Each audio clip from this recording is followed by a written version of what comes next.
السلام علیکم ناظرین، میں محمد اسلم حسین سیاست کی خبروں میں آپ سب کا استقبال کرتا ہوں۔ آج 16 جون 2025 ہے۔ اسلامک تاریخ کے حساب سے آج 19 ذی الحجہ 1446 ہجری ہے۔ پیش ہے آج کی کچھ اہم خبریں۔ ایران اور اسرائیل کے درمیان ہو رہے تنازع کے بعد بڑھتی ہوئی کشیدگی کے پیش نظر ہندوستانی وزارت خارجہ نے آج پیر کو ایک بیان میں کہا ہے کہ ہندوستان اپنے شہریوں کی دونوں ممالک میں حفاظت اور فلاح و بہبود کو یقینی بنانے کے لیے سیکورٹی صورتحال کی قریب سے نگرانی کر رہا ہے۔ Social media platform X پر جاری کردہ ایک بیان میں وزارت خارجہ کے ترجمان رندھیر جیسوال نے تصدیق کی کہ تہران میں ہندوستانی سفارت خانہ سیکورٹی صورتحال کی مسلسل نگرانی کر رہا ہے اور ایران میں ہندوستانی طلبہ کے ساتھ ان کی حفاظت کو یقینی بنانے کے لیے مصروف عمل ہیں۔ بیان میں مزید کہا گیا کہ کچھ معاملات میں طلبہ کو سفارت خانے کی سہولت سے ایران کے اندر محفوظ مقامات پر منتقل کیا جا رہا ہے۔ مزید کہا گیا ہے کہ دیگر قابل عمل آپشنز بھی زیر غور ہیں۔ وزارت خارجہ نے کہا کہ سفارت خانہ ایرانی شہریوں کی فلاح و بہبود اور حفاظت کے حوالے سے ایران بھر کے کمیونٹی رہنماؤں سے بھی رابطے میں ہیں۔ 1500 سے زیادہ ہندوستانی طلبہ، جن میں زیادہ تر جموں کشمیر سے ہیں، ایران میں پھنسے ہوئے ہیں۔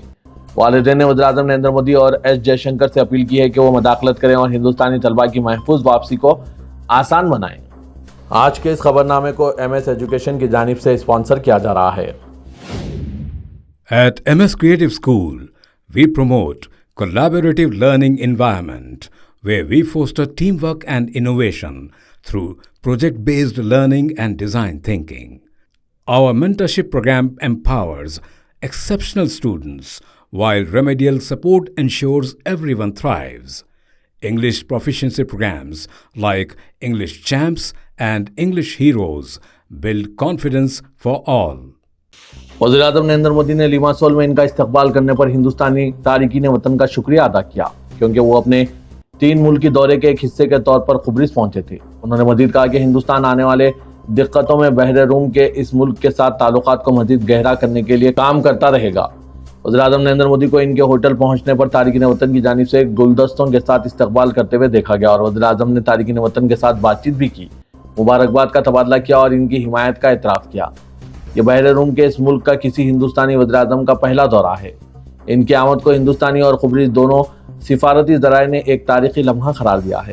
وزیراعظم مودی تقریباً 100 عہدیداروں پر مشتمل ایک بڑے وفد کے ہمراہ صدر نیکوس کرسٹو کی دعوت پر قبرص کا دورہ کر رہے ہیں۔ احمد آباد طیارہ حادثے میں ہلاک ہونے والے 32 افراد کی لاش کو ڈی این اے میچنگ کی بنیاد پر شناخت کر لیا گیا۔ ان میں گجرات کے سابق وزراء وجے روپانی کی لاش بھی شامل ہے۔ ان کا ڈی این اے میچ ہو گیا ہے۔ اہل خانہ کے مطابق آج پیر کی دوپہر 3 بجے راجکوٹ میں ان کی آخری رسومات ادا کی جا رہی ہے۔ اب تک 22 لاشیں ان کے لواحقین کے حوالے کی جا چکی ہے۔ 12 جون کو ہوئے ہوائی جہاز کے حادثے میں مرنے والوں کی تعداد 275 تک پہنچ گئی ہے۔ احمد آباد سول اسپتال انتظامیہ نے کہا کہ اب تک 230 خاندانوں سے رابطہ کیا گیا ہے۔ ریاست مہاراشٹر کے پونے ضلع کے ماول تعلقے کے کنڈمالا علاقے میں اتوار کو پیش آئے ایک افسوسناک واقعے میں اندرانی ندی پر بنے پل کا آدھا حصہ اچانک ٹوٹ کر گر گیا، جس کی وجہ سے اس وقت پل پر کھڑے کئی لوگ ندی میں گر گئے۔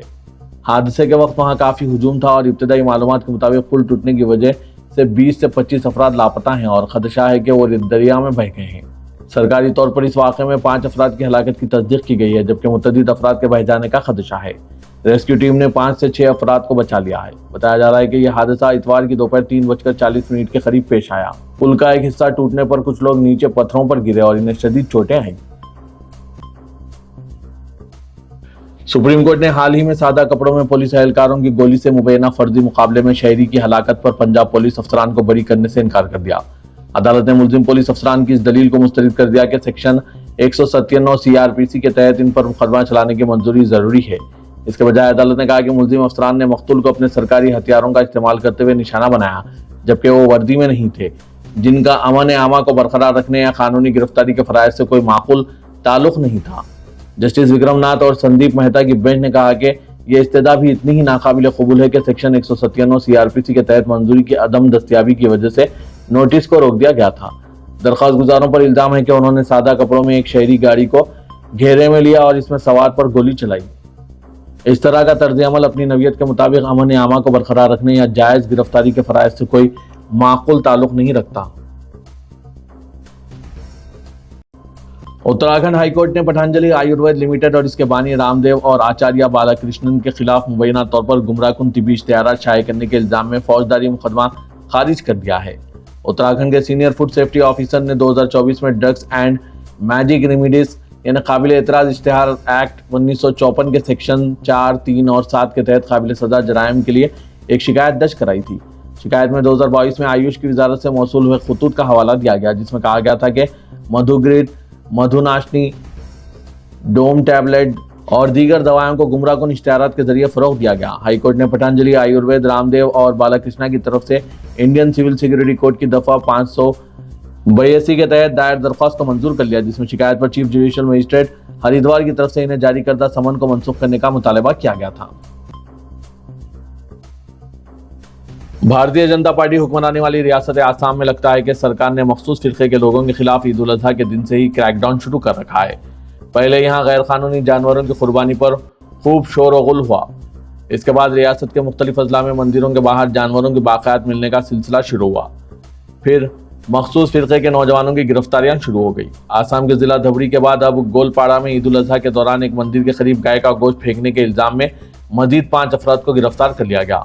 वज़ीर आला हिमंता बिस्वा शर्मा ने आज ये इत्तला दी। बिस्वा शर्मा ने सोशल मीडिया प्लेटफॉर्म एक्स पर एक पोस्ट में कहा, जिला गोपालपाड़ा की मुकामी लिखीपुर पुलिस ने ईद उल अजहा के बाद फिरकाना कशीदगी को हवा देने के लिए जानबूझकर एक मंदिर के करीब गाय का गोश्त फेंकने के इल्जाम में मजीद 5 अफराद को गिरफ्तार कर लिया।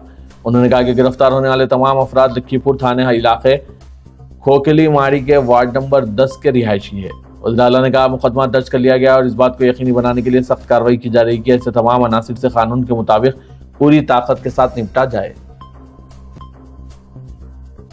ईरान और इजराइल के दरमियान जंग संगीन होती जा रही है।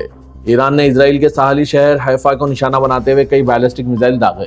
हैफा इजराइल की एक बड़ी बंदरगाह है, जिसमें हिंदुस्तान के दूसरे अमीर तरीन सनतकार गौतम अडानी की खास सरमायाकारी है। इजराइल की दरामदाद में स्पोर्ट्स का 30% हिस्सा है। नेज़ हैफा इजराइल का एक बड़ा बहरी अड्डा भी है।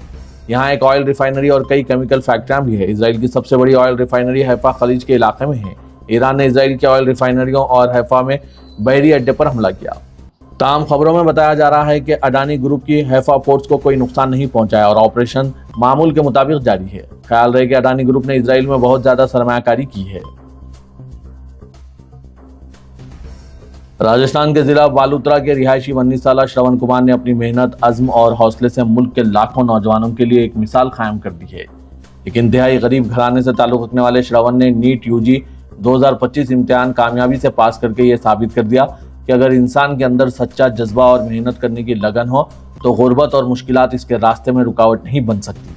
एनडीटीवी इंडिया की रिपोर्ट के मुताबिक श्रवण कुमार के वालिदैन गांव के मुख्तलिफ प्रोग्रामों में बर्तन धोने का काम करते हैं, जबकि श्रवण खुद भी तालीम के साथ साथ फैक्ट्री में काम करता है ताकि घर के अखराजात में हाथ बटा सके। गुर्बत से लड़ते हुए और कच्ची झोपड़ी में जिंदगी बसर करते हुए श्रवण ने कभी भी अपने ख्वाब को मरने नहीं दिया। इसका ख्वाब था कि वो डॉक्टर बने और इस ख्वाब की ताबीर के लिए इसने दिल व जान से मेहनत की। श्रवण को ये इत्तला मिली कि वो नीट इम्तिहान में कामयाब हो गया है। इस वक्त भी वो फैक्ट्री में काम कर रहा था। इसने ओबीसी जुमरे में 4071वां रैंक हासिल किया है। ये खबर सुनते ही इसकी आंखों में खुशी के आंसू आ गए। 10वीं जमात में 97% और 12वीं में 88% नंबर हासिल करने वाले श्रवण ने सरकारी स्कूल से तालीम हासिल की और ये साबित किया कि टैलेंट किसी माली हैसियत का मोहताज नहीं होता। श्रवण की कामयाबी में 50 विलेजेस सेवा संस्थान नामी इदारे का भी अहम किरदार है, जो हर साल मुआशी तौर पर कमजोर लेकिन बासलाहियत तलबा को मुफ्त कोचिंग फराहम करता है। इसी इदारे की मदद से श्रवण को नीट की तैयारी का मौका मिला और वो कामयाब हुआ। इसके स्कोर की बुनियाद पर उम्मीद है कि इसे राजस्थान के कम से कम 3 से 4 सरकारी मेडिकल कॉलेज अपने यहाँ दाखिला दे सकते हैं। तेलंगाना हुकूमत ने सरकारी स्कूलों में टीचिंग सहूलतों को बेहतर बनाने के लिए मुल्क की 6 नामों रज़ाकाराना तंजीमों के साथ याददाश्त मुफाहिमत पर दस्तखत किए। महकमा तालीम ने चीफ मिनिस्टर रेवंत रेड्डी की मौजूदगी में NGOs के साथ याददाश्त मुफाहिमत पर दस्तखत किए। मुआहदे के मुताबिक रज़ाकाराना तंजीमों सरकारी स्कूलों के तलबा को बेहतर तदरीस की फराहमी के लिए state of art technology teaching services बिला मुआवजा फराहम करेंगी।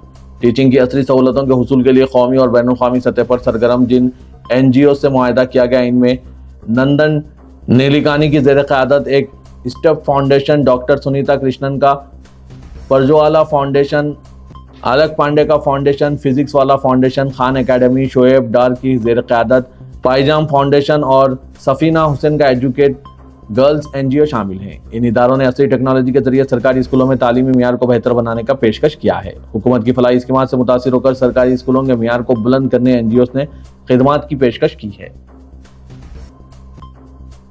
तेलंगाना के वजीर माल P श्रीनिवास रेड्डी ने कहा कि जारिया माह के अवाखिर में पंचायत राज इदारों के इंतखाबात का नोटिफिकेशन जारी किया जाएगा। उन्होंने कहा कि काबीना के इजलास में इस मसले पर गौर व होगा और तारीखों का तयन किया जाएगा। उन्होंने कहा कि पहले मरहले में MPTC और ZPTC के इंतखाबात होंगे, इसके बाद सरपंच और मजालिस मुकामी के इंतखाबात मुनक्किद किए जाएंगे। हुकूमत ने ग्राम पंचायतों में वार्ड्स की तकसीम और फहरिस्त राय दहिंदगान की तैयारी का काम मुकम्मिल कर लिया है। BRS के सरबराह और तेलंगाना के साबिक वज़ीर आला के चंद्रशेखर राव ने फार्म हाउस में वास्तु के मुताबिक तब्दीलियों का फैसला किया है। 10 साल तक तेलंगाना के चीफ मिनिस्टर रहने वाले KCR वास्तु पर गैर मामूली यकीन रखते हैं और उन्होंने सेक्रेटरीट की इमारत की तामीर से लेकर फार्म हाउस की तामीर वास्तु के मुताबिक अंजाम दी थी। किसी भी प्रोजेक्ट के आगाज के लिए KCR वास्तु माहिरीन की राय हासिल करते रहे हैं। इख्तिदार से महरूमी के बाद 7 दिसंबर 2023 को एरावली में वाक़ फार्म हाउस के बाथरूम में गिरने से KCR को कुल्ले की हड्डी टूट गई थी। यशोदा अस्पताल सोमाजीगुड़े में ऑपरेशन के बाद 8 माह तक इन्हें आराम का मशवरा दिया गया था। जारिया माह की 10 तारीख को एरावली फार्म हाउस में जनगांव के रुकन असेंबली राजेश्वर रेड्डी गिरकर जख्मी हो गए। इन्हें फ्रैक्चर आया, जिसका ऑपरेशन यशोदा अस्पताल में किया गया। बताया जा रहा है कि फार्म हाउस के बाथरूम में हादसात को बदशगुनी तस्वुर करते हुए KCR ने बाथरूम में अहम तब्दीली की हिदायत दी। टॉयलेट्स की तब्दीली के अलावा बाथरूम का एंट्रेंस भी वास्तु के मुताबिक तब्दील किया जाएगा। KCR Asian institute of gastroenterology में तिब्बी मुआयनों के बाद गुज़िश्ता 2 दिन से नंदी नगर हैदराबाद में वाक़ मकान में क़याम पज़ीर हैं। हुकूमत तेलंगाना की जानिब से झूठे प्रोपेगेंडे पर मुहित फिल्म रज़ाकार को रियासती हुकूमत के अवार्ड गदर से नवाजने का फैसला न सिर्फ झूठ पर मबनी इश्तियाल अंगेज़ी को तस्लीम करना है, बल्कि रियासती हुकूमत की जानिब से भारतीय जनता पार्टी कायद गुड्डू नारायण रेड्डी को एजाज़ पेश करने और तारीख को मस्क करते हुए पेश करने के अमल पर तस्दीक की मोहर लगाने के मुतरादिफ है। हुकूमत तेलंगाना ने रियासत के गुज़िश्ता शब रियासती हुकूमत की फिल्म अवार्ड तकरीब के दौरान मुतनाज़ा फिल्म रज़ाकार को बेहतरीन तारीखी फिल्म की हैसियत से तस्लीम करते हुए इसे अवार्ड दिया है, जो कि रियासत के मुसलमानों के जख्मों पर नमक छिड़कने के मुतरादिफ है, क्योंकि भारतीय जनता पार्टी कायद की जानिब से झूठे और बेबुनियाद इल्ज़ामात के साथ तैयार की गई इस फिल्म को इंतखाबात से कल नुमाइश से रोक दिया गया था, क्योंकि इंजमाम हैदराबाद से मुतालिक हक़ाइक़ को इस फिल्म के जरिए तोड़ मोड़ कर पेश किया गया था। तेलंगाना में कांग्रेस को इक़्तिदार हासिल होने के बाद हुकूमत की जानिब से तश्कील दी गई ज्यूरी ने इस मुतनाज़ा फिल्म, जिसमें मुसलमानों के किरदार को जालिम के तौर पर पेश किया गया, इसे अवार्ड देने का फैसला किया और 14 जून को गुड्डू नारायण रेड्डी की इस फिल्म को अवार्ड दिए जाने पर समाज के मुख्तलिफ गोशों की जानिब से शदीद एतराज़ किया जाने लगा है। नाज़रीन, तेलंगाना के वज़ीर आला रेवंत रेड्डी की जानिब से इस मुतनाज़ा फिल्म को तस्लीम करने पर आपकी क्या राय है? क्या रेवंत रेड्डी मुसलमानों के हमदर्द है या फिर BJP की ज़हनियत रखने वाले हैं? आप अपने ख्यालात कमेंट के जरिए ज़रूर बताइएगा। रुकन पार्लियामेंट हैदराबाद और सदर मजलिस सऊदी अवैसी ने वज़ीर ख़ारजा एस जयशंकर और तेलंगाना के चीफ मिनिस्टर रेवंत रेड्डी से कहा कि वो ईरान और इराक में फंसे हुए हिंदुस्तानी शहरियों को फौरी बाहर निकालने के इक़दाम करें। एक अंदाजे के मुताबिक 1595 तलबा ईरान में फंसे हुए हैं, जिनमें 140 मेडिकल तलबा हैं जो तेहरान यूनिवर्सिटी में ज़ेर तालीम हैं। सऊदी अवैसी ने ये तफसीलात बताते हुए उहदेदारों से कहा कि इन हिंदुस्तानियों को फौरी बाहर निकालने की ज़रूरत है। इराक के नजफ अशरफ में भी 183 हैदराबाद दक्कन से ताल्लुक़ रखने वाले हिंदुस्तानी ज़ायरीन फंसे हुए हैं। ओवैसी ने उहदेदारों से कहा है कि वो इनकी बाहिफाजत तेलंगाना वापसी को यकीनी बनाएं। नामपल्ली असेंबली हल्के के विजयनगर कॉलोनी में गैर मिजाज तामीरात के मसले पर तनाज़े के दौरान मुकामी रुकन असेंबली माजिद हुसैन की जानिब से अक्सरियती तबके के खिलाफ अहानत आमेज़ रिमार्क्स पर मेहदीपट्टनम पुलिस स्टेशन में शिकायत दर्ज कराई गई है। गुज़िश्ता दिनों विजयनगर कॉलोनी में गैर कानूनी तामीरात के मसले पर तनाज़ा पैदा हो गया और रुकन असेंबली ने इस मौके पर कांग्रेस के कायद फेरोज खान को तनकीद का निशाना बनाया। सोशल मीडिया में वायरल वीडियो के मुताबिक रुकन असेंबली ने अक्सरियती फ़िरक़े पर तनकीद करते हुए बाज़ रिमार्क्स की और कहा कि असेंबली इलेक्शन में कांग्रेस की तायीद की गई थी। आज वही कांग्रेस कायदीन गैर मिजाज तामीरात के खिलाफ मुहिम चला रहे हैं। सोशल मीडिया में वायरल वीडियो की बुनियाद पर मुकामी अफराद ने मेहदीपट्टनम पुलिस स्टेशन में तहरीरी शिकायत हवाले की, जिसमें अक्सरियती फ़िरक़े के जज्बात को मजरूह करने पर रुकन असेंबली के खिलाफ कार्रवाई की अपील की गई। मुकामी अफराद ने रुकन असेंबली से मुतालबा किया कि वो अक्सरियती फ़िरक़े से माज़रत ख़्वाही करें। इनका कहना था कि अक्सरियती तबके ने मुकामी पार्टी को भी वोट दिया है, लेकिन इन्हें कांग्रेस पार्टी से जोड़ने की कोशिश अफसोसनाक है। सदर मजलिस से रुकन असेंबली के खिलाफ कार्रवाई और इन्हें पार्टी से मुअत्तल करने का भी मुतालबा किया गया। हैदराबाद ट्रैफिक पुलिस ने नशे की हालत में ड्राइव करने वालों के खिलाफ एक खुसूसी मुहिम चलाते हुए शहर में मुख्तलिफ मुकामात पर 7 ता 13 जून जुमला 928 केसेस बुक किए। ट्रैफिक पुलिस के मुताबिक इसमें अक्सरियत 21 ता 40 साल के उम्र के अफराद की है, जबकि इसमें 2 व्हीलर्स की तादाद 805 है। बुक किए गए तमाम अफराद मर्द हैं। बंजारा हिल्स रोड नंबर 12 में पुलिस कमांड कंट्रोल सेंटर से मुतसिल 2000 गज सरकारी अराजी पर आज एक शख्स ने दावा करते हुए तामीरी काम शुरू करवा दिया। शेखपेट मंडल में सर्वे नंबर 403 के तहत वाक़ई इस अराजी पर चंद दिन कबल महकमा रेवेन्यू के ओहदेदारों ने सरकारी अराजी का बोर्ड लगाया था। इतवार को कई अफराद बशमूल बाउंसर्स और खानगी सिक्योरिटी वहां पहुंच गए और 1000 गज अराजी अपनी तहवील में लेते हुए ब्लू शेड्स लगा दिया और तामीरी काम शुरू करवा दिया। मुकामी अफराद पुलिस और महकमा रेवेन्यू के ओहदेदारों ने सवाल किया तो बताया कि यह अराजी पवन कुमार की है। पवन कुमार के वालिद ने 1967 में यह अराजी खरीदी थी और इन्हें 1987 में तोहफा दिया था। 2000 गज अराजी की मालियत 60 करोड़ रुपए से ज्यादा है। शेखपेट के एमआरओ ने बताया कि सर्वे नंबर 403 के तहत जो अराजी है वो सरकारी है। पवन कुमार का दावा है कि अराजी का सर्वे नंबर 403-53 है। वो अदालत से अहकाम के हुसूल का दावा भी कर रहे हैं, जिसकी भी जांच की जा रही है। अदालत के अहकाम में जो सर्वे नंबर की सराहत की गई है वो मौजूद ही नहीं है, ऐसा दावा एमआरओ ने किया है। ताम अराजी के इस तनाज़े की वजह से शहर के मसरूफ तरीन इलाके में इतवार को काफी गहमा गहमी देखी गई। रेन बाजार पुलिस ने जुमेरात 12 जून को याकूतपुरे के रुकन असेंबली जाफर हुसैन मेराज के बारिश से मुतासरा इलाकों के दौरे के दौरान मुबैना तौर पर AIMIM के कारकुन पर हमला करने के इल्जाम में 7 अफराद के खिलाफ मुकदमा दर्ज कर लिया है। 31 साला अब्दुल अजीज की दर्ज कराई गई शिकायत के मुताबिक वो अपने चचा ख्वाजा नसीरुद्दीन के साथ थे जब MLA याकूतपुरा में पानी जमा होने वाले मुकामात का मुआयना करने पहुंचे थे। मोहम्मद उमर ने जाती रंजिश की बिना पर मेरे चचा को जबरदस्ती धक्का दिया और जब मैंने एतराज किया तो हमारे दरमियान गर्मा गर्म बहस शुरू हो गई। इसी दौरान मोहम्मद उमर ने अपने भाइयों मोहम्मद अली, मोहम्मद गौस, मोहम्मद सिद्दीक, मोहम्मद कलीम, मोहम्मद साहिल और मोहम्मद ख्वाजा के साथ मुझे और मेरे चचा को संगीन नतायज की धमकी दी और लाठियों से मारना शुरू कर दिया। नतीजे के तौर पर मुझे सर पर चोटें आई, जिनके लिए टाके भी लगे और जिस्म पर मुतअद्दिद खून बहने वाले जख्म आए। अजीज ने अपनी शिकायत में ये बात कही। मजलिस बचाओ तहरीक के तर्जुमान अमजदुल्लाह खान खालिद ने हैदराबाद के पुलिस कमिश्नर CV आनंद से मुदाखलत की अपील करते हुए दावा किया कि बेगुनाह अफराद के खिलाफ गैर मुनसिफाना मुकदमा दर्ज किया गया। उन्होंने कहा कि हालिया शदीद बारिशों की वजह से मुर्तुजा नगर, धोबी घाट, मदीना नगर और याकूतपुरा असेंबली हल्के के दीगर इलाकों में सीवरेज का पानी घरों में दाखिल हो गया, जिससे नाकिस जारी निकासी आपके काम की वजह से गरीब खानदानों का सामान तबाह हो गया। इससे मायूस होकर कुछ रिहायशियों ने रुकन असेंबली जाफर हुसैन मेराज के दौरे के दौरान एहतजाज किया। इसके बाद रुकन असेंबली के दबाव में रेन बाजार पुलिस बेगुनाह रिहायशियों को रोजाना तलब कर रही है। इन्हें सुबह से रात तक स्टेशन पर इंतजार करने पर मजबूर किया जा रहा है। मजीद FIR नंबर 93/2025 इन अफराद के खिलाफ नाकाबिल जमानत दफात के तहत दर्ज की गई है, जिनके वाक़े से कोई ताल्लुक नहीं था। नाज़रीन, इस खबरनामे से मुतालिक कोई भी खबर पर आप अपना तबसरा कमेंट के जरिए ज़रूर कर सकते हैं। खबरनामे को लाइक और शेयर ज़रूर कीजिएगा। तो ये था आज का खबरनामा। दीजिए इजाज़त। अल्लाह हाफिज़।